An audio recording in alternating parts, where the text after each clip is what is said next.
listeners. This is Adrienne, just coming to tell you that this is going to be the first of one of our guest podcasts. We are on break for August and September, and we've identified 4 podcasts that we think you all should listen to. The first one is called Raising Rebels, and it's our friend Nolika, who I just recently got to spend time with at the New York Emergent Strategy Immersion, and she created the Brooklyn Free School, and is just an amazing educator and mama and organizer and thinker and radical. And she started this podcast where she's talking with her own children and other parents and other caretakers and aunties and everyone else about how we raise rebels. Like, how do we raise young people who are radical and critical minded and collaborative minded and full of the kind of radical hope it's going to take to not just survive, but create futures that are compelling to live in. So we hope that you enjoy this episode of Raising Rebels. You can find their podcast on Spotify, and it's just finishing the first season, and it has a lot more to come. So enjoy. 1, 2, 3. 1, 2, 3. 1, 2, 3. 1, 2, 3. My name's Moxie. I'm Nolika Anderson's daughter. What are some things that are challenging for you about being a gay person out in the world? My grandmother. Tell me more. She's just so by the book, quotation marks. She's like, they have this idea that somewhere in the Bible there's something about gay and lesbian people being bad. And I think that's mostly because there isn't any talk of it. Like, there's no talk of TVs. They still watch TV. Instead of fussing and fighting. Hi, I'm your host, Nolika Radway, and this is Raising Rebels, a podcast about oppressed parents raising free children. I am the executive director of Brooklyn Free School. One of the things I love most about my work is talking with parents about the challenges of raising free children in our oppressive world. As the mother of 3 amazing Black children, I know all too well the struggle of encouraging your child to be fully themselves in a society that does not celebrate them. Parenting can be so lonely. My goal is to help create a village by sharing our stories, challenging our thinking, asking lots of questions. This season, we will tackle everything from sexuality and race to co-parenting and money, all with the goal of liberating our children. Please join us for courageous conversations with real parents and the children they're raising to rebel against the status quo. Today, we have the pleasure of talking with Bella, a fellow mother, educator, Jamaican. Welcome, Bella. Thank you, Nolika. It's good to be here. Before we start, because just to help us get warmed up, give us one word to describe how you're feeling right now. Excited. Nervous. Excited. I'm sick with excited. Yeah, I'm excited. I'm going to say I am feeling elevated. Like, it's really like that kind of, we're about to, like, you can feel the energy, like something's about to happen. Do you want to tell us a little bit about yourself? Yeah, sure. My name is Bella. I'm a mom, of course, and I'm also a high school teacher. I live in Brooklyn, and I'm raising my vibrant, wonderful 11-year-old who's so bold, who's so brave, and it's a pleasure, sharing space with this kid. It's just magical. Tell us about, like, what do you love most about parenting or being a parent? Wow, is there so many things. I think my 11-year-old challenges me in a beautiful way. Zion reminds me so much of living. Mm-hmm. Don't take things so serious. Relax. And I'm like, okay. Just everything, the amazement, the excitement, that energy, that fed to me. I think that for me, it resurrects something. Today, we're going to be talking about gender and sexuality. And Bella and I are both raising daughters that do not conform to society's definition of what it means to be a girl. Bella's daughter is transgender, and my daughter is a self-proclaimed lesbian. And it's really interesting. It is. Having these young people who are so clear about who they are and how they want to be seen in the world. Yes. And so out of respect for our children and really for all children, right? We're going to begin with a recollection. And a recollection, I will describe it as a memory that we're going to pull as close as possible to as young as we are and try to recall some memory to connect with our childhood self as a way of bringing our children into the room and really seeing things from their perspective, right? Like many times when we're parenting from like above, we're parenting from who we are now. And really, especially if we want to like change the dynamic and we want to rewrite the way that it's happened for us, is we really got to think about who we were as children. And so the recollection that we want to think about today is a recollection around shame. Because we know that for children who are gender nonconforming, who identify as being queer in any way, shame is really something that is so powerful and oppressive in their life. And so, Bella, can you share your earliest memory of feeling shame? This memory that I'm going to share is, it framed my life, in so many ways, both positive and negative. So it stands out and it still goes through my head. This is something I'm still trying to sort through. I was 9 years old. I was living with my mom. My parents, they had separated years before when I was very young. I was around 2 years old when they separated. And, growing up in a very large family, there's also extensive units. And so there are many siblings and cousins and everything. And we were poor. And there was one specific time, and I remember this as if it was yesterday. And my mom, she was just going through a phase and she needed a job and she got this job. And for her to keep this job, she had to be away for days at a time. And with that said, I had to stay with my father, who was so into himself and so busy, doing what he thought he had to do to take care of his family, take care of us as children. And he was away a lot.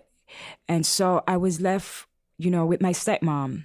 And even at 9 years old, and this is so hard, I could feel that resentment. I could feel, the dislike, and I wasn't quite sure what I did. And I felt like it stunted my growth, And there was this very specific year, I was going to school. And so I'm 9, I'm staying with her. My father, he wakes up very early, and so he leaves in the morning, and he comes back very late. And she had 2 sons, my younger brothers. And I had to get ready for school, and my mom wasn't there. My mom was normally the person, she would take care of me, get my clothes together, comb my hair, fix me my breakfast and everything. And at 9 years old, I had to comb my hair, and that in itself was a struggle, getting my hair done, getting my clothes together. On the island, we had to wear uniforms, and they had to be neatly pressed, and they had to be clean, and you had to be put together. And I remember going to school, and I was late every morning. And I was late every morning because I had to wait for breakfast. And school started at 8:30, and my stepmom would just start making breakfast at maybe 8:15. And so if I wanted to eat breakfast, I would always be late for school. And being late, I entered the classroom, and I remember the teacher, she would look at me and she's like, well, your hair is not done. Your uniform is a mess in front of everyone. And I remember just having constantly these headaches, these intense headaches, and just this anxiety, just sweating and just being nervous and just worrying, and I tried my best. If I got to school on time, I had to be at school without breakfast. And I remember being at school without breakfast. I made it early, but I was at school without breakfast. And so I would be so intensely hungry. I was always hungry. And then with that being said, I just could not focus. I remember, she would say, you never pay attention. You're not learning anything and you will never accumulate to anything because you're lazy. And so for me, that was the worst year of my entire academic career. Mm-hmm. That makes so much sense to me. And the things that you're talking about in regards to how you felt it versus how it like the intention or just the lack of care for children that I think is so prevalent in so many cultures and collectives where the appearance trumps like how you feel, have you eaten, what is comfortable for you, what feels relaxed for you. And that really resonates with me also. I was thinking in giving you a recollection, I try to also think about it for myself. Right. And I had at first had a hard time to think like, shame, when do I feel shame? And like the difference between feeling shame versus being embarrassed, which is like this idea of being embarrassed is something that is like not cool or, some people might not like it, and I wish that group of friends didn't get to see it. But it's I'm gonna get over it, or I might move on. Where shame is like this deep rooted feeling that who you are and how you show up in the world is like disgusting. Yes. And what is that to feel disgusted about yourself as a child? Exactly. And when I think about our children, our own children, and like getting in touch with that feeling for me, I was like, oh, that's more than hard, right? Like that is deep. That is like, oh yeah, that sucks. And everything you spoke about around like not being able to focus, feeling hungry, trying to figure out which one of these adults should I please, or which one of these adults are going to make me feel whole, and not having any of it, no sanctuary, no safe space. Right. And that feeling of shame, right? Oh, yeah. And that feeling of shame that like is just part of it. And I think in my childhood, I definitely had a lot of moments of feeling embarrassed. But when I thought about like deep rooted shame, it definitely was associated with my body. And so when I was still true, I've always, my entire life, had a very large butt. You out there do not know this. You cannot see me, but trust me, it's it's a good size. And so that has been true of me like my whole life. And Bella knows this because you've also grown up in Caribbean households. People feel very comfortable commenting on your body. Yes. Regardless of how old you are.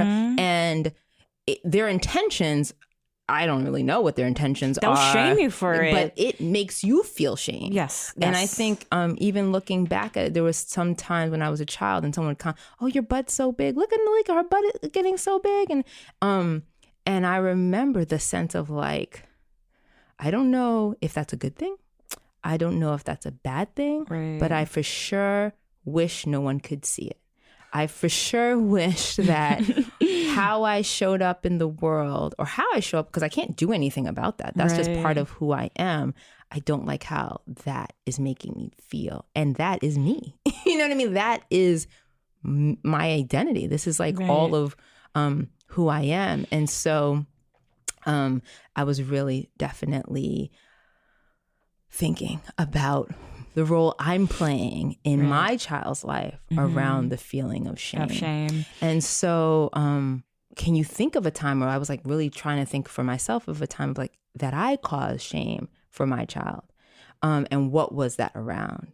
And the thing that kept coming up for me was clothing, which is really interesting that you mentioned clothing and how you were showing up at school and like how that felt.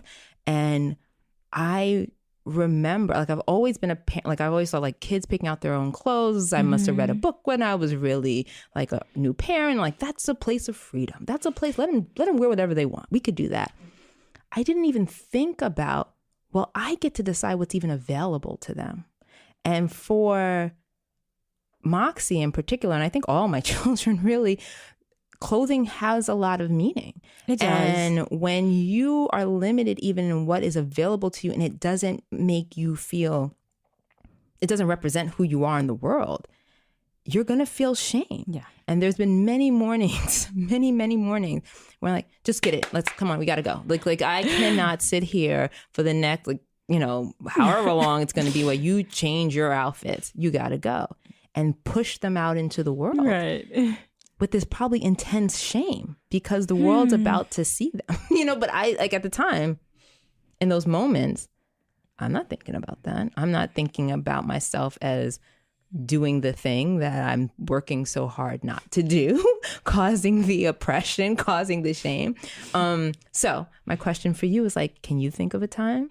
I have had discussions with my 11-year-old about clothing and what's appropriate. And I try to give her that freedom to select what she wants. And often I find myself saying, well, I don't want you to wear that, because I would have never worn that. Or I think it reveals too much. And then over the last year and a half or so, I've changed that tone to, how about we wear something a little more, how about we wear something like this? How about we wear something that doesn't, give you unwanted attention and I'm trying to soften my tone as, so she can understand that I just want you to dress where you're comfortable, but then you don't have to experience anything negative. I think it's bigger than even softening your tone. You're being honest. You're giving her context. It's not about her. And I try to give rational. Right. I'd rather you not wear this because X, Y, and Z, and I'd rather you not wear that, I think any way we can blame the rest of the world versus them thinking it's them, better. So people suck. That's and true. You are amazing. And we have to figure out how to be in community with people who are not as evolved as you happen to be. And there's a way, when I'm having that conversation with my own kids, they're like, yeah, I can see that. Some people I'm trying to, I can see that. Versus feeling like it's you, feeling like what you desire, what you think makes you feel confident in the world is wrong. Because that is going to evolve, right? What you feel like now versus next year will evolve. Definitely. Another thing I've been experiencing, as a parent with my daughter, my tone, just the way we talk about anything, any issue, any concerns, and because I felt like I was so stunned, I wasn't able to express myself. And if I wanted to say something, I remember just not making eye contact with the adults, or because they would say it's rude to stare in their faces or whatever that meant, And with my 11-year-old now, I've shifted the conversation from that stern talk, and while talking, talking down to her to speaking with her instead, Speaking with, wow. It's hard. It's definitely tough. And our relationship is constantly evolving. It's evolving to the point where it makes me so emotional. Sometimes I look at my kid, I'm like, you're just so awesome. And she'd be like, why you say that? I'm like, because you are. No, because I guess being a mom and reflecting on my experiences as a child, and then what we have now, and we've been through a lot, Nolika, I do. Right? And where we are now, it took a lot of hard work. And we have conversation, and Zion would say, you really hurt my feeling when you said X, Y, and Z. Funny. Yes, and I said, I have the same story. Yes. And I said, I am really sorry. That was, I didn't mean to. I'm really, really trying. Can you be patient? And, my 11-year-old said, okay, so how about we just be patient with each other? I mean, where do you find an 11-year-old who says these things? I mean, well, your child is so much sweeter than mine, because Moxie she'll say to me, you're making me feel bad about myself. And I'm like, oh yeah, Zion says that. Zion says that. What do you mean? That's even what, I feel bad because he's like, no, you woman are making me feel bad about myself. Check yourself. And I was like, yes. Oh yeah, right. Sorry. But that's good. And I want that. And, I remember my mom came to visit, and Zion and I were having a conversation, and she was like, I don't like the way Zion is talking to you. And I said, I I rather Zan and I just express ourselves the way we're expressing ourselves because, and I don't think she quite got it, but I think Zan has been through so much. I think as his parents, both me and her dad, we have put her through so much. And I'm not trying to spoil her. I'm just trying to raise her to be vocal, to be strong, and to feel a sense of pride and to feel loved. And you're that's saying important. all the things. You're saying you're like all these words you're saying that are triggering my like my Caribbean back. Don't spoil them, and how you talk to and all of that. And so this idea of this journey that you're on with your child. And so let's share our stories, right? Let's share our like our coming out stories as parents, right? Like I always felt as though my Moxie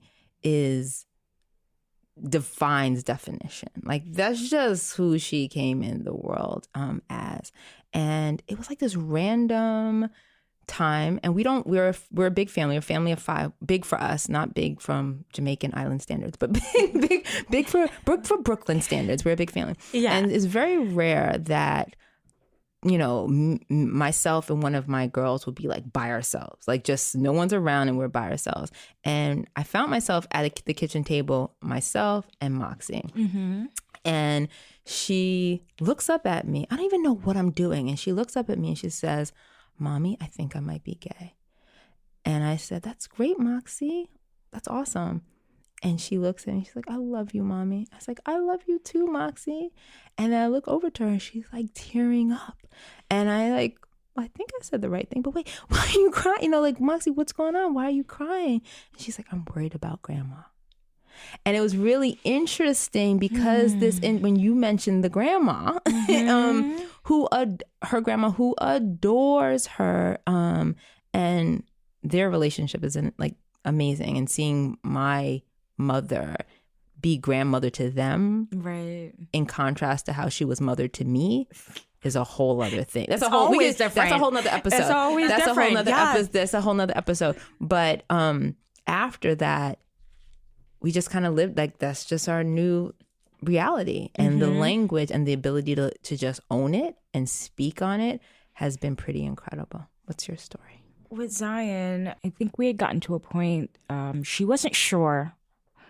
And again, we've been working on our relationship for a while. And this was 2016. Yeah, I remember. And it was a summer. And I have a really close family friend. And Zion always shares stuff with him. And he said to me one day, and I did suspect a few things, that she was evolving, right? But I kept thinking to myself, maybe I'm thinking in my head, maybe I should just not pay attention to that. But then one day I approached her. I said to her, we were in Philadelphia at the time, and I said, "How are you feeling today?" It was just a simple conversation of that. And she was like, "I'm good. I'm happy." And I asked her, I said, "Are you happy?" She said, "Yeah, kinda." I said, "What bothers you?" And she's like, "I don't know how to explain it." I said, "Why do you like Lara Croft so much?" Yes, why do you like Lara Croft so much? And, she does like Lara Croft. She just started telling me about the Tomb Raider thing and her body and how amazing she is. And I just asked her, I said, bluntly, "Do you feel like you're a boy or girl?" And she's like, I think she was just done. And she was like, "I feel like a girl, and I feel like I'm just trapped in this body. And I feel like I don't know if I'm doing something wrong. I don't know." It was such an emotional conversation. And I remember saying, "Okay, so we're going to do this together, and we have to be patient with each other." And I don't even know how I was going to do this. I don't know where I was going to go next. You're such a brave mom. You brought it. Like, you brought it. You said the thing. You didn't wait. I went out on that limb because she was scared. I'm right? so proud of 2016, yeah, July 2016. And we're at a playground. And I remember us having this conversation. And on our way back, we had this talk. And so, are you going to tell Dad? When am I going to start dressing like a girl? When am I going to start? Do you think people will accept me? Do you think people will still like me? Do you think I'll have friends? Do you think? And it was just so many questions. I had no idea what I was going to do. I had no idea how I was going to navigate the whole thing. I just didn't know. All I know, I have this child. It's my only child. And I love her so much, and it was very important for me to support her no matter what. Even though I had no idea how I was going to do this, because it's a new experience for me. I'm from a culture that's very, very traditional, and there was no way I could have expressed something like this, even as an adult, to say, hey, you know, I want to be this way and I want to be that way. You're expected to live by customs and traditions. And so I found myself like, I'm going to ignore that and move into something and embrace something else. How am I going to do this? I'm not sure, but we're about to think about it and do this together. And it's been a journey since, you know, I've been learning. She's been learning. And I've said this to her so many times. And I've sat down too and I've thought about this. And this kid is so brave. I wonder where she gets so that brave. from. Oh my goodness. Yes. And there are moments too. You know, there was a sleepover. I'm like, I don't know if I really want you to go. And we're like, okay, so let's do role play. Let's just say this is a situation. They're like, oh, you're transgender. What are you gonna say? We find ourselves having these discussions. We find ourselves where I'm just like, you know, Zion, I don't know if this is going to work. Are you sure? I mean, this world is so tough. You know, I think things would be so easier for you if you would just go with expectation. You know, he would say like, you know what? No. People just have to accept me for who I am. You know, if they don't want to accept me, that's fine. They don't have to be my friend. Okay? And you're going to be fine. We're going to be okay. All right?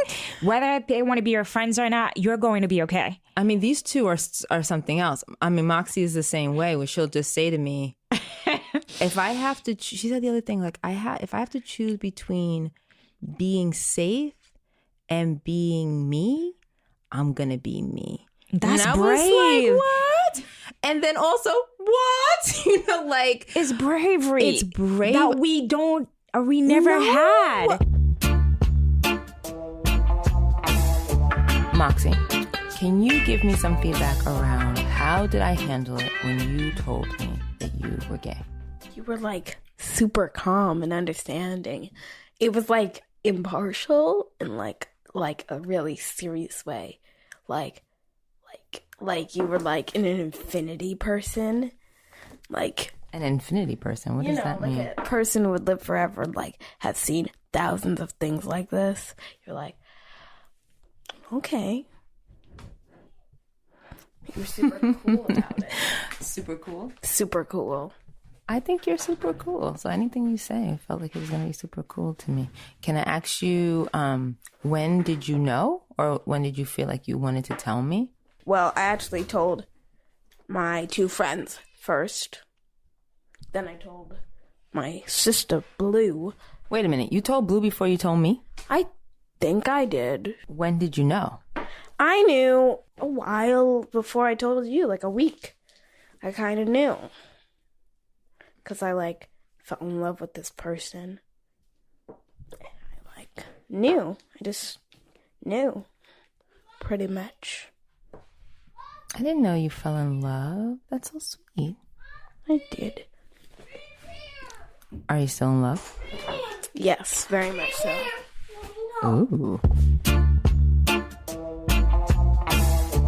The thing that's to me, it's like even beyond bravery. It's like a complete fearlessness. Yes. That comes with a certain level of like safety and security that I think that love that you just talked about, that love that allows you to do things that you never knew you had the capacity to do. Because when Moxie looked at me and she's like, so she says like, I'm scared about grandma. And I looked back at her and I said, okay. I said, do you want me to tell her? Which is so funny. Like same thing that your child said about telling dad. And I said, she said, yes, I want you to tell her. And she just keeps looking at me and like, do you want me to tell her now? She's like, yeah, go get the phone. Let's go. And you did? And I did. And the reaction? So your grandma, my mom, lives with my aunt, your grand aunt, and you told me a story about something that happened with her in a show. Do you remember?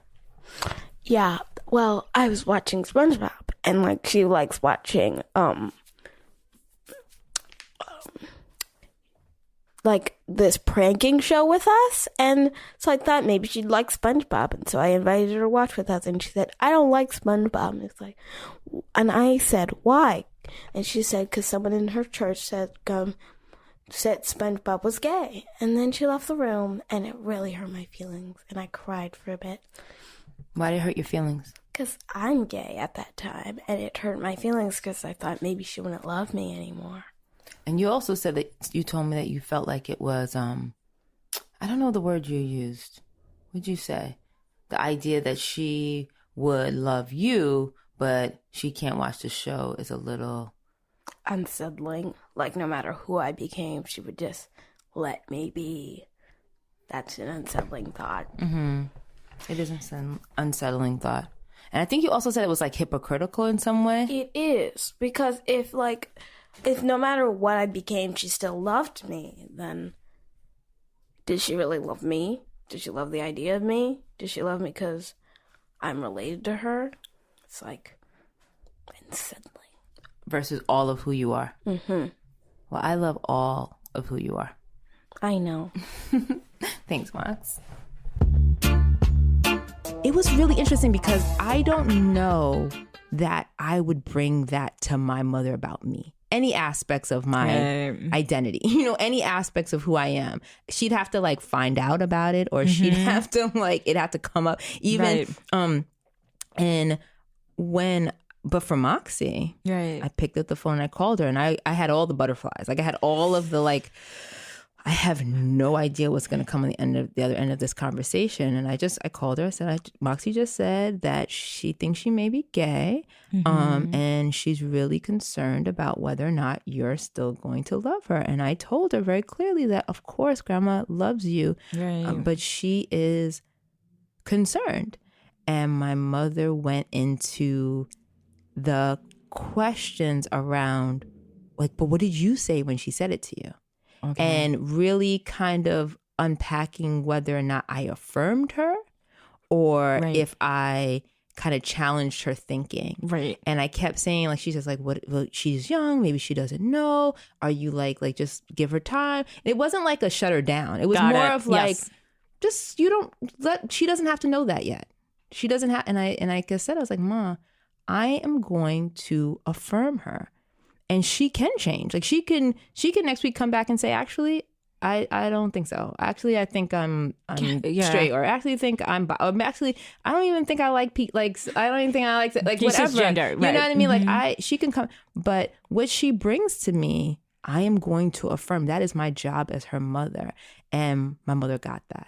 Because she's done it for me, for us at a different level, and that's the thing I think as modern parents, we sometimes measure our own parents from our vantage point, from where we are in, 2019. Mm-hmm. But if we measured them from where they were when they had us and were making choices in comparison to their parents, right, we would probably be really surprised, right? My mother became a mother when she was 21 years old. My mother, talks about she made sure we went to particular schools. She made sure we had to, and now as an adult she'll communicate, well, my mom didn't really like when I let you guys go do this, but I did it anyway. And I'm Grandma cared? Because as far as I know, Grandma didn't care. We did. So those kinds of things are really interesting. But the love that my mother has for my girls and the way they relate, I wasn't shocked of her ability to grow and let them be, even though it challenges her own beliefs. And that's beautiful. But going to Jamaica though, going home, that's a different kind of thing. I mean, we hit the airport and you can feel the misogyny, and make no mistakes, not that it doesn't exist in the world we live in right now. The way that it functions though is a way that which my girls, I think, are familiar with and kind of know how to navigate and have voice of speaking. The way that it functions in Jamaica, and not just Jamaica, in other places, it's insidious. I remember there was a while ago, we spent a whole summer there, and my husband golfs, I golf a little bit, and we wanted them to do like golf camp, and it was like, oh, they're going to be in Jamaica, they're going to get to be with other Jamaican kids, and like having a real, like, we're really in it experience. Well, after like literally one day they went there and came back and they said, well, we have to wear shirts with collars. The girls go second. It was all of the conforming to really white standards. And not even just the standards are based so much on like colonialized ideas of what it means to be acceptable. And I don't have locks, but all my girls have locks. You have locks. Your daughter has locks. When you get to Jamaica and they see young black, and not like the pretty locks, like not like the neat, tight, wound. It looks like it could be braids, but it really isn't. Like they have free. Don't touch my hair unless you have to locks. Right. And you get to the airport and they're like, I don't understand. Like, why do your children like look like this? Like, obviously you have means, you flew here. What is going on right now? And that kind of thinking, and how when it's reflected on them, they internalize it or could internalize it, makes it really hard. They limit you, based on how you look, based on how you speak, you dress, and again, it goes back to colonial influences. But specifically my mom, I haven't really explained to her, this is how Zion feels, and this is how, this is a recurrent family unit, and this is a structure, this is what it looks like, and I haven't, only because she's such a traditional. She's this elder in the church. She's a church lady. And she's already questioning my parenting style. And I am also hesitant. I've spoken to my daughter about when do we talk to her, and she's like, I don't know. Do you think we should? Because if she's really not going to understand, I really don't want to be bothered. Interesting. I really don't want to be bothered. I really don't have to go back to Jamaica. In all honesty, we could go somewhere else. Okay. And so I respect that. And I'm thinking about talking to my family about this and saying, this is where we are right at the moment. I will say our people, and when I mean our people, I mean like Black folks, like people of color, like the larger, they are capable of such amazing growth. Yes. And I think there's a way in which we don't challenge each other to evolve. Like exactly what you're saying, like I'm evolved. Like the ideas of like what we're still struggling with. You're still struggling with like how to maintain this relationship with your mother and the love that exists with like knowing when is the right time to like the fullness of it, and or if it will ever be the right time, and where are the trade-offs, and is it okay or isn't it okay? And for me, I mean, I struggle with so much of it. Of part of it is like how raw she is in the world and what comes at her through that, and like I always thought that I was an ally to the LGBTQ community. I was like, I'm down. Like I know, and I will fight, and I will speak, and then I had an awakening daughter that was an awakening, and it's so sad to say. I'm ashamed of it that there's a higher level of awareness that comes with the connection with your child. I mean, everything is heightened when it comes to your child, but I can hear it. I can hear the homophobia in ways that it was not that loud before. Moxie said, I am gay. Like I feel like I am gay. And that to me is so many things. It is. The struggle is real. It's funny you bring that up because just last week. My daughter, she's a part of the acronym, and is they're so supportive. Oh, you have to tell us. You have to tell us. Everyone doesn't know what that is. What is the acronym? So the Acronym Institute, it's a gender family organization, and they provide a variety of services for family and their children. But what I've come to realize, now having a transgender child, we are privileged, because there are many things that I overlooked in the past. And now, I have my 11-year-old. I'm like, oh, wow. It never dawned on me that they have to go through this. And this is hard. And job security and social circles and, counseling services and puberty and high school friends and feeling safe.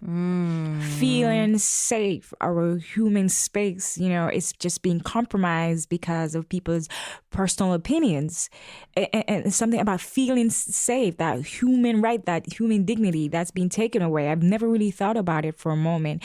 Do I know it exists? Yes. But have I thought thoroughly, what is it like to be lesbian? What is it like to be gay or transgender or queer or having people stare at it? I've never really thought about it.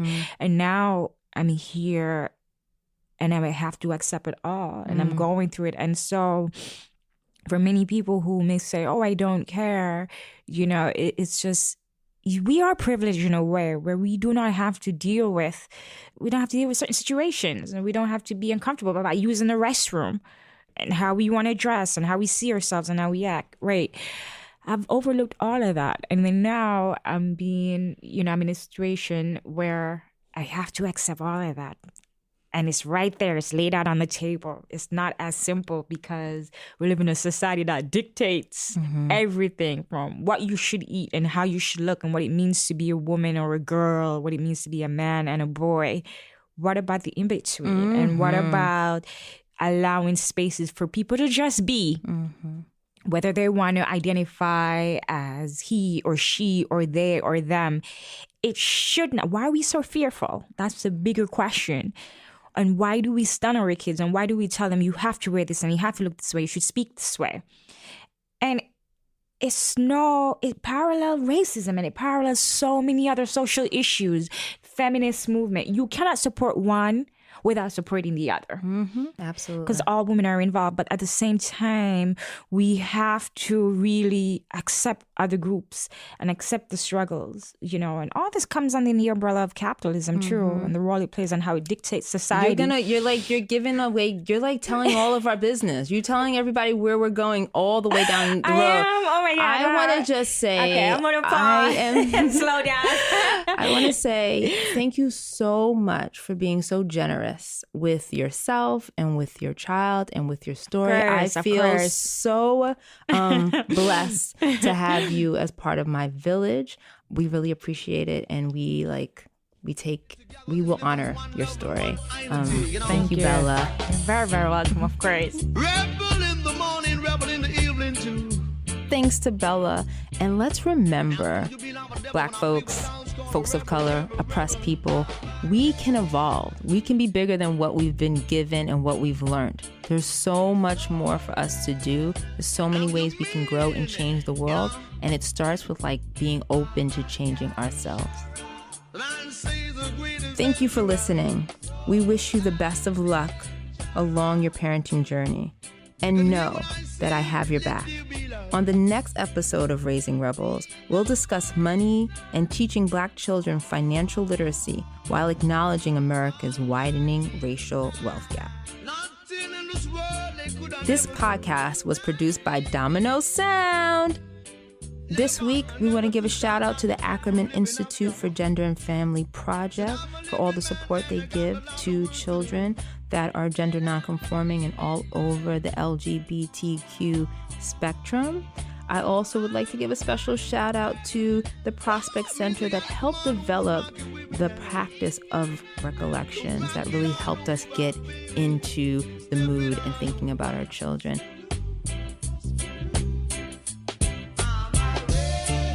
Say rebel in the morning, a rebel in the evening.